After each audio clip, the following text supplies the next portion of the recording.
हमारे उर्दू ग्रामर का lesson number 3 है लफ्ज या कलमा द वर्ड। पिछले जमातों में आप पढ़ चुके हैं कि ये अल्फाज हुरूफ से मिलकर बनते हैं। अल्फाज किससे बनते हैं? हुरूफ से मिलकर बनते हैं। और हुरूफ ही जबान की सबसे छोटी इकाई है। हुरूफ क्या है? जबान की सबसे छोटी इकाई है। जैसे हुरूफ तहजी है उर्दू की, अलिफ बे पे ते टे से, ये क्या है? जबान की सबसे छोटी इकाई है, ये हुरूफ है। अगर हुरूफ को सही तरतीब से ना मिलाया जाए तो लफ्ज ना बन सकेगा और चंद अल्फाज को कवायद के लिहाज से बेतरतीब ना रखा जाए तो जुमला ना बन सकेगा। अब इसमें क्या बता रहा है? अगर हुरूफ को हम उसकी सही तरतीब में नहीं मिलाएंगे, उसे सही तरतीब से नहीं लिखेंगे तो क्या हो जाएगा? जुमला या फिर लफ्ज नहीं बन सकेगा। अल्फाज जैसे यहाँ पर एक एग्जाम्पल दिया हुआ है कुर्सी, ठीक है। कुर्सी किन अल्फाज से मिलकर बनी है? काफ, रे, सीन, छोटी या, ओके। इन चार हुरूफ से मिलकर ये कुर्सी बनी है। अगर हम इनकी तरतीब बिगाड़ देंगे, अब जैसे यहाँ पर हम काफ लिखेंगे, सीन लिखेंगे, ठीक है, फिर उसके बाद ये लिखेंगे, उसके बाद रे, तो ये हमारा जो है तो लफ्ज बनेगा क्या? नहीं बनेगा। लफ्ज लिखने के लिए तो बन जाएगा, लेकिन उसकी वजह से हमें उसका मतलब समझ में आ रहा है क्या? नहीं आ रहा है। इसलिए जो है तो किसी भी जबान में खुद को जो है तो उसकी सही तरतीब में लिखना जरूरी है। या फिर इसके अलावा जो है हम और एक लफ्ज देखेंगे, खुद देखेंगे। फॉर एग्जाम्पल अगर हमें लिखना है किताब, ठीक है, किताब कितने वर्ड से मिलकर बना है? 4। सबसे पहले है काफ, ते, अलीफ और बे, इन चारों वर्ड से मिलकर किताब बना है। अगर हम इसकी तरतीब बिगाड़ देंगे, जैसे काफ, अलीफ, बे, ते, क्या बनाएंगे? काफ, अलीफ, बे, ते, काबत। हमें नहीं समझ में आ रहा है क्या? नहीं आ रहा है। समझ में आ गया? फिर आप लोगों को किसी भी जो है तो अगर हमें अल्फाज को लफ्ज को अगर हमें बनाना है तो उस लफ्ज में जो है तो हुरूफ की सही तरतीब होना जरूरी है। अगर उनकी सही तरतीब नहीं होगी तो उसकी वजह से जो है तो हमें उसका मतलब, उस लफ्ज का मतलब समझ में नहीं आएगा। और उसी तरह जिस तरह किसी लफ्ज में जो है तो लफ्ज को बनाने के लिए इन हुरूफ की सही तरतीब जरूरी है, उसी तरह जो है तो किसी जुमले को बनाने के लिए भी उसमें अल्फाजों की जो तरतीब होगी उसका भी सही होना जरूरी है। अगर वो अल्फाज हम सही तरतीब में नहीं रखेंगे तो हमें जुमले का मतलब बिल्कुल भी समझ में नहीं आएगा। अब ये जैसे हमने देखे कुर्सी का, हमने जो है तो अल्फाजों की हुरूफ की तरतीब बदल दिए थे। और ये किताब की भी हमने हुरूफ की क्या की? यहाँ पर तरतीब उसकी सही लिए है, लेकिन हमने उसकी तरतीब को क्या किए? बदल दिए। इसकी वजह से क्या हो गया? ये हुरूफ तो बन गया, लफ्ज तो बन गया, लेकिन एक बामायनी लफ्ज नहीं बना, ठीक है। हुरूफों की तरतीब बिगड़ने के बाद क्या हो गया? ये हुरूफ तो लफ्ज तो बन गया, लेकिन इसे हमें कोई मतलब समझ में आ रहा है क्या? नहीं आ रहा। यानी ये क्या हो गया है? बेमायनी लफ्ज हो गया, ठीक है। तो जो बेमायनी लफ्ज होते हैं उन्हें क्या कहते हैं? उन हुरूफों के मजमूए को महमल कहते हैं। क्या कहते हैं? महमल। जो बेमायनी लफ्ज होते हैं उन्हें महमल कहा जाता है। ये ऐसे हुरूफ जो है तो अल्फाज बन सकते हैं क्योंकि हुरूफों का मजमुआ है लेकिन बेमायनी है। ये ऐसे हुरूफों की तरतीब बदलने के बाद क्या हो जाता है? ये लफ्ज तो बन जाता है, लेकिन क्या है? ये हुरूफ लफ्ज क्यों बनता है? क्योंकि ये हुरूफों का मजमुआ है, हुरूफों का मजमुआ है, इसीलिए लफ्ज बन गया। लेकिन ये क्या है? बेमायनी लफ्ज है जिसे महमल कहते हैं। ओके, समझ में आ गया? तो इससे ये बात हमें समझ में आई कि लफ्ज या कलमे की 2 किस्में हैं। कितनी किस्में हैं? लफ्ज या कलमे की 2 किस्में हैं। सबसे पहला क्या है? मौजू, और दूसरा है महमल। ओके, मौजू किसे कहते हैं? जो कलमा बामायनी हो। मौजू किसे कहा जाता है? ऐसा कलमा जो बामायनी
मौजू कलमों से बहस होती है। कवायद में किससे बहस होती है?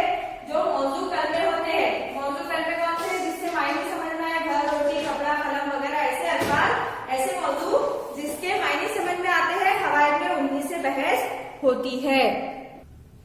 अब आप ये बात अच्छी तरीके से समझ गए होंगे कि हुरूफ को सही तरतीब से मिलाकर लफ्ज बनता है। हुरूफ की अगर सही तरतीब में मिलाकर हम लिखेंगे तो ही उससे क्या बनेगा?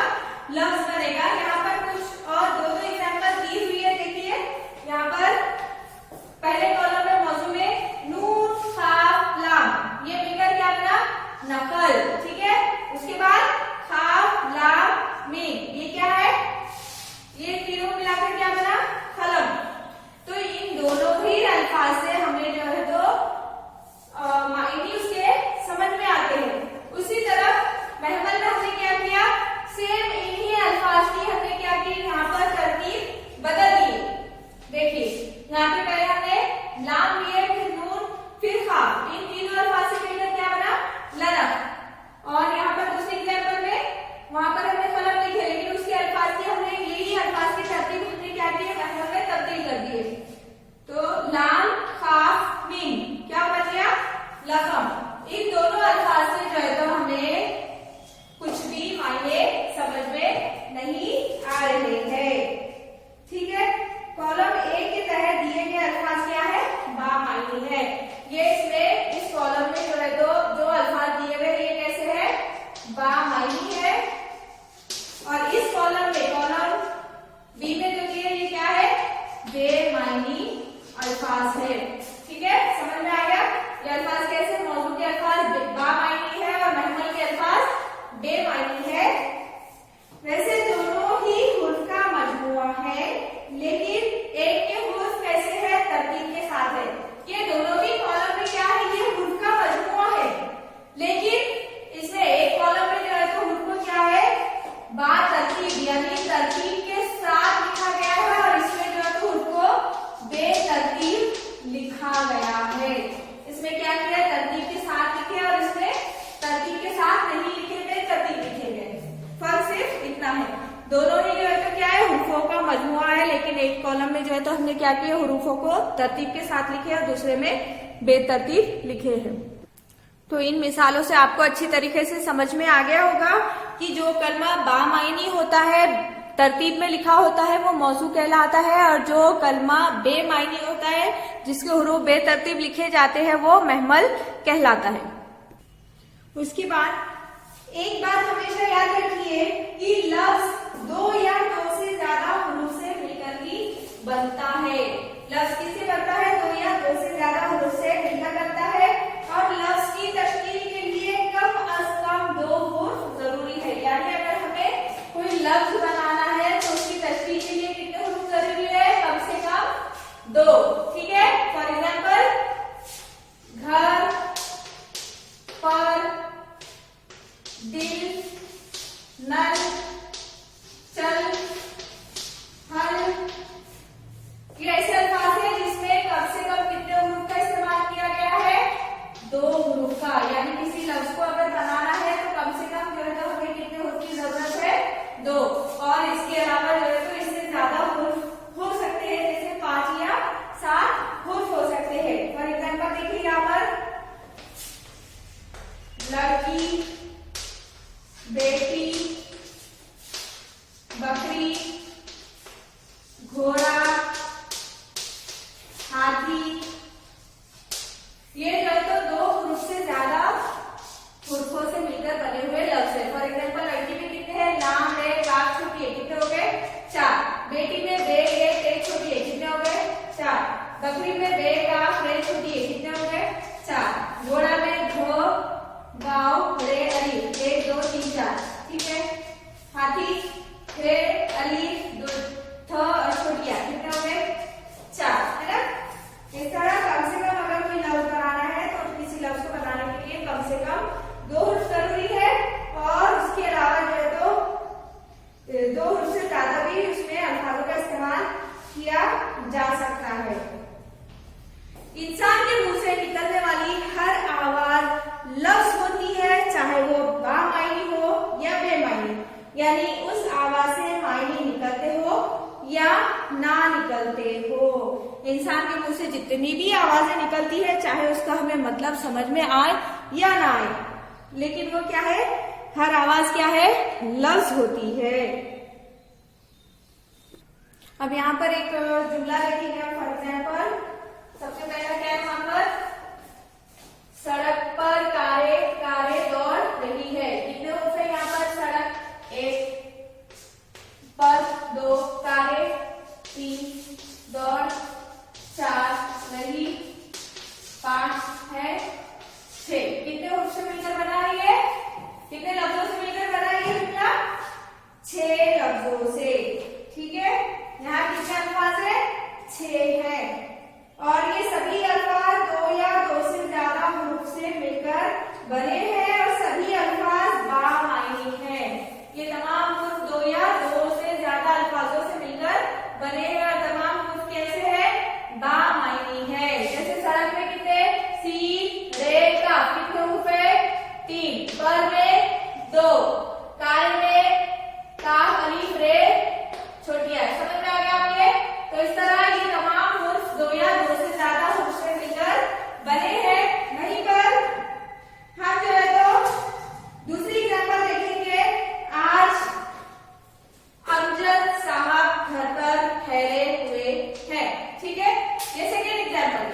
इसमें कितने हुरूफ इस्तेमाल हुए, 6 हुए और समान जो है तो 2 या 2 से ज्यादा लफ्जों से मिलकर बने हुए हैं। अब ये दूसरे एग्जाम्पल में हम देखेंगे यहाँ पर कितने हुरूफ है, कितने अल्फाज है।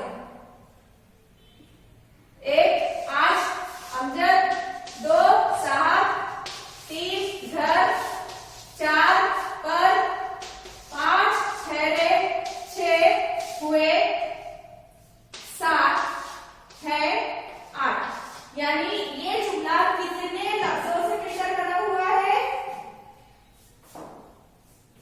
कितने अल्फाजों से, इस जुमले में 8 अल्फाज है। कितने हैं, 8 है। अब इसमें देखेंगे हम हर अल्फाज में कितने हुरूफ हैं। ठीक है, सबसे पहले यहाँ पर आज में कितने, अलिफ बा जीम आज, कितने हुरूफ है, 2 है। अमजद में अलिफ मीम जीम दाल, कितने हैं, 4 है। साहब में स्वाद अलिफ है दे, कितने हैं, 4। घर में गांव 2 चश्मे घ एक है और ये रे, कितने हो गए, ये 2 हो गए। पर में पेरे पर, ये 2 हो गए। ठहरे हे रे बढ़िए। ठीक है, ये कितने हुरूफ से मिलकर बना है, कितने लफ्जों से मिलकर बना है, ये 4।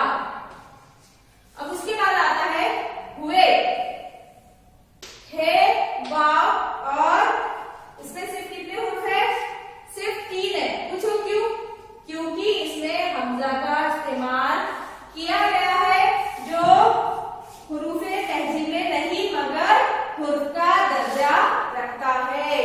इसमें जो है तो कितने हुरूफ है, हे वाव बढ़िए, हमजा है लेकिन ये हुरूफ का दर्जा रखता है, लेकिन इसमें जो है तो हमजा को हुरूफे तहजीब में शामिल नहीं किया गया है। इसीलिए इस लफ्ज में कितने हैं, सिर्फ 3 हुरूफ है। ठीक है, उसके बाद है, इस लफ्ज में कितने हैं, है और बढ़िए। नूने मुन्ना को भी इसमें शुमार नहीं किया जाएगा। क्यों, क्योंकि नूने मुन्ना भी जो है तो हुरूफ का दर्जा रखता है, लेकिन नूने मुन्ना को जो है तो हुरूफे तहजीब में शुमार नहीं किया गया है। ठीक है, तो फिर ये लफ्ज कितने हुरूफों से बना है, सिर्फ 2 हुरूफों से मिलकर बना है।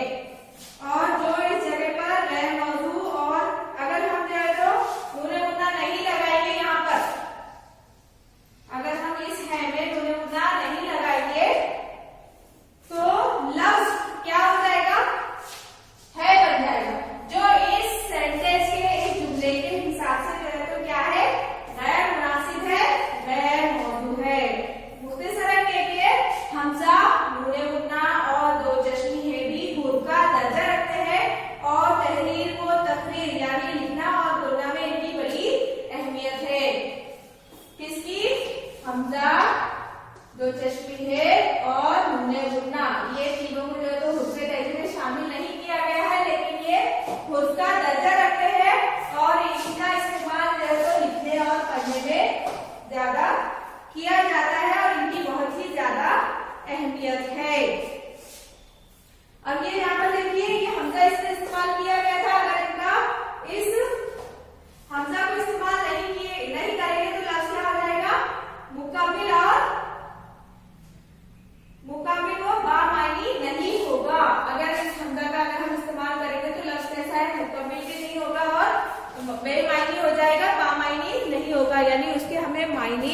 समझ में नहीं आएंगे।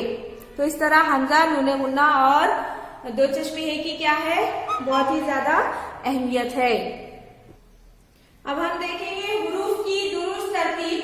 हुरूफ की साख और मिलावट के लिहाज से लफ्जों की कितने किस्में हैं, दो किस्में हैं। तो सबसे पहली क्या है इसमें, गैर मखलूत और दूसरी है मखलूत अल्फाज। ठीक है, तो गैर मखलूत किसे कहते हैं, यानी वो अल्फाज जिनमें हुरूफ की शक्लें नहीं बदलती और वो अपनी मुकम्मल शक्ल के साथ अलग अलग लिखे जाते हैं, जिनमें हुरूफ की शक्ल क्या है, शक्ल नहीं बदलती। किसकी, हुरूफ की। ओके, उसकी शक्ल नहीं बदलती, उसे क्या कहते हैं, गैर मखलूत अल्फाज कहते हैं। फॉर एग्जाम्पल यहाँ पे क्या दिया हुआ है, रब, उसके बाद रात, उसके बाद रोज, आग, आराम वगैरह। ठीक है, इसमें गैर मखलूत अल्फाज में क्या होता है, हुरूफ की शक्ल नहीं बदलती है। फॉर एग्जाम्पल यहाँ पे रब, यहाँ पे रे और बे अपनी पूरी शक्ल में यहाँ पर जैसे के वैसे लिखे हुए हैं। यहाँ पर राज में भी रे, अलिफ, जीम अपने पूरे ये तीनों हुरूफ जो है तो अपनी पूरी शक्ल में मौजूद है। रोज में भी क्या हो रहा है, रे, वाव, जे अपनी पूरी शक्ल में मौजूद है। आग में भी उसी तरह अलिफ, मद, आ, अल्ताफ अपनी पूरी शक्ल में यहाँ पर मौजूद है। यानी गैर मखलूत अल्फाज उन्हें कहते हैं जिनमें हुरूफ की शक्ल बिल्कुल भी नहीं बदलती है और वो अपनी मुकम्मल शक्ल के साथ अलग अलग लिखे जाते हैं। ये हुरूफ जो है तो अपनी मुकम्मल शक्ल के साथ क्या है, अलग अलग लिखे गए हैं। अब मखलूत अल्फाज किसे कहते हैं, ये वो हुरूफ है जिनमें हुरूफ अपनी मुकम्मल शक्लों में ना रहकर मुख्तसर वो मुख्तलिफ शक्ल इख्तियार कर लेते हैं, वो दूसरे हुरूफों में मिल जाते हैं, यानी गलत गलत हो जाते हैं। इसी वजह से ये मखलूत कहलाते हैं। इसमें क्या होता है, हुरूफों की मुकम्मल शक्ल क्या हो जाती है, बदल जाती है। हुरूफ की शक्ल क्या होती है, बदलती है। इसमें मखलूत अल्फाज में ओके, और वो जो हुरूफ क्या होते हैं, किसी दूसरे हुरूफ के साथ मिलकर जो है तो उसकी शक्ल कैसी हो जाती है, मुख्तसर यानी छोटी हो जाती है, मुख्तलिफ भी अलग भी हो जाती है कभी-कभी। ठीक है, तो इन्हें क्या कहते हैं, मखलूत कहते हैं। फॉर एग्जाम्पल यहाँ पे क्या दिया हुआ है, निब। अब निब को अगर हम देखेंगे तो उसकी कितने हुरूफ है, यहाँ पर दो है, जिसमें पहला क्या है, नून, उसके बाद क्या है, बे। यहाँ पे नून की जो शक्ल क्या हो गई, यहाँ पर मुख्तलिफ हो गई, आधी हो गई, मुख्तलिफ नहीं सॉरी मुख्तसर हो गई, है ना। नून की शक्ल कैसी हो गई, मुख्तसर हो गई। उसके बाद दूसरा है अनवर, अलीफ, नून, वाव, रे। यहाँ पे अलीफ, नून, यहाँ पे इसमें ये देखिए नून की शक्ल क्या हो गई, इसमें फिर से आधी हो गई, मुख्तसर हो गई। उसके बाद मकरूर, मकरूर में कौन से है, मीम, गैर, रे, वाव और रे। ठीक है, इसमें देखिए मीम की शक्ल मुख्तसर हो गई, गैर की शक्ल तब्दील हो गई यानी मुख्तलिफ हो गई, रे आ गए यहाँ पर गैर के साथ मिलकर, वाव और रे अपनी पूरी शक्ल में। तो यहाँ पर जो है तो मीम और गैर की पूरी शक्ल मुख्तसर भी हो गई और मुख्तलिफ भी हो गई। ठीक है, तो आपके समझ में आ गया, गैर मखलूत अल्फाज में क्या होता है, हुरूफ की शक्ल नहीं बदलती है, और मखलूत अल्फाज में क्या होता है, हुरूफ की शक्ल जो है तो बदलती है और मुख्तसर भी होती है और मुख्तलिफ भी हो जाती है। अब हम देखेंगे दो हुरूफी अल्फाज किसे कहते हैं। वो अल्फाज जो दो हुरूफों के मेल से बनते हैं उन्हें दो हुरूफी अल्फाज कहते हैं। दो हुरूफी अल्फाज यानी जो अल्फाज दो हुरूफों के मेल से बनते हैं। फॉर एग्जाम्पल यहाँ पे देखिए, अब में कितने हुरूफ है, अलीफ और बे, ये कितने हैं, दो। रब में रे और बे कितने हैं, दो। सर में सीन और रे कितने हैं, दो। कल में काफ और लाम कितने हैं, दो। यानी ऐसे अल्फाज जो दो हुरूफों से मिलकर बनते हैं उन्हें दो हुरूफी अल्फाज कहते कहते हैं। उसके बाद हम देखेंगे सहहुरुफी अल्फाज किसे कहते हैं। तो वो अल्फाज जो 3 हुर्फों से मिलकर बनते हैं उन्हें सहहुरुफी अल्फाज कहते हैं। सहहुरुफी अल्फाज में कितने अल्फाज होते हैं? 3। फॉर एग्जाम्पल देखिए यहाँ पे अदब, अदब में अलीफ लाम बे कितने हुर्फ है? 3 है। अरब में ऐन ज़े बे कितने हुर्फ है? 3 है। कलम में काफ लाम मीम कितने हुर्फ है? 3 है। शरब में शीन बे मीम कितने हुर्फ है? 3। तो यानी ऐसे अल्फाज जो 3 हुर्फों के मेल से बनते हैं उन्हें सहहुरुफी अल्फाज कहते हैं। उसके बाद हम देखेंगे 4 हुर्फी अल्फाज किसे कहते हैं। तो ऐसे अल्फाज जो 4 हुर्फों के मेल से बनते हैं क्या कहलाते हैं? 4 हुर्फी अल्फाज। ठीक है। फॉर एग्जाम्पल देखिए यहाँ पे रोटी में रे और टे छोटी है कितने हुर्फ है? 4। नफी में नून था सात छोटी है कितने हैं? 4 हुर्फ है। असली में अलीफ वाव लाम छोटी है कितने हुर्फ है? 4 है। तो ऐसे अल्फाज जो 4 हुर्फ से मिलकर बनते हैं उन्हें 4 हुर्फी अल्फाज कहते हैं। कुछ ऐसे अल्फाज भी होते हैं जिनमें 5 हुर्फ या उससे ज्यादा हुर्फ होते हैं। मसलन सरदारी, मिस्त्री, नौकरानी, वास्ता, रास्ता वगैरह ऐसे अल्फाज हैं जिसमें 5 हुर्फ या उससे ज्यादा भी हुरूफ होते हैं। यह देखा जाता है कि जब किसी लफ्ज को वाहिद से जमा में बदलते हैं तो उसमें हुर्फों की तादाद बढ़ जाती है। जब किसी लफ्ज को वाहिद से जमा में बदलते हैं तो उसकी हुर्फों की तादाद क्या हो जाती है? बदल जाती है। फॉर एग्जाम्पल यहाँ पे एग्जाम्पल देखिए। सबसे पहले क्या दिया है यहाँ पे? आफत। आफत में कितने हुर्फ है? अलिफ दा फे ते आफत कितने हैं? 3। लेकिन जब उसकी वाहिद से जमा किए गए तो कितने हुर्फ हो गए? अलिफ दा फे अलिफ ते कितने हो गए? 4 हुर्फ हो गए। उसी तरह नवाब में 1 2 3 4 हुर्फ है वाहिद में, लेकिन जब उसकी जमा किए तो 1 2 3 4 5 6 कितने बन गए? 6 हुर्फ बन गए। उसी तरह फाते में 1 2 3 4 है वाहिद में और जमा में कितने हैं? 1 2 3 4 5 6। ठीक है। इससे ये बात समझ में आती है कि जब किसी हुर्फ का वाहिद से जमा किया जाता है तो उसके हुर्फों की तादाद में इजाफा हो जाता है। लेकिन कुछ ऐसे अल्फाज भी होते हैं जिनमें वाहिद और जमा दोनों सहगों में हुर्फों की तादाद बराबर रहती है, सिर्फ आखिर के हुर्फ में तब्दीली वाक़े हो जाती है। क्या बता रहा है इसमें? कुछ ऐसे भी अल्फाज होते हैं जिसमें जो है तो वाहिद और जमा दोनों ही में जो है तो हुर्फों की तादाद क्या होती है? बराबर होती है। सिर्फ आखिरी का जो सेगा होता है उसमें तब्दीली आ जाती है।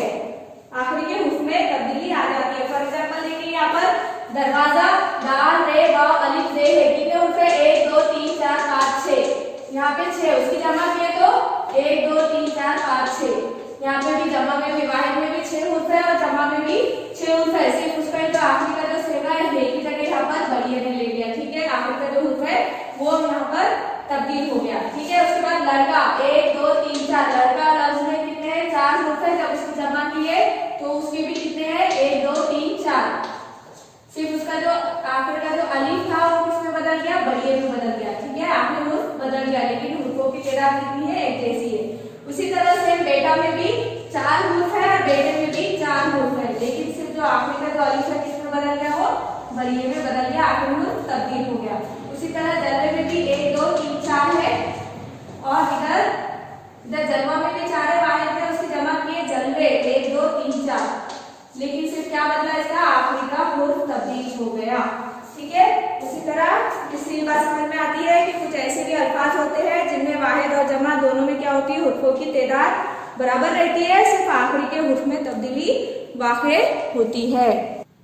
इस तरह इस सबक में हमने लफ्ज या कलमे की जो किस्में हैं, 2 किस्में, एक है मौजू, दूसरा है महमल, इसके बारे में मालूमात हासिल की और हुर्फ की दुरुस्त तरतीब, हुर्फ की साख और मिलावट के लिहाज से लफ्जों की 2 किस्में हैं। कौन सी? गैर मखलूत अल्फाज और मखलूत अल्फाज किसे कहते हैं इसके बारे में भी हमने मालूमात हासिल की। उसके अलावा 2 हुर्फी, सहहुर्फी और 4 हुर्फी अल्फाज किसे कहते हैं उसके बारे में भी हमने मालूमात हासिल की। इस तरह ये सबक हमारा यहीं पे खत्म होता है। Thank you.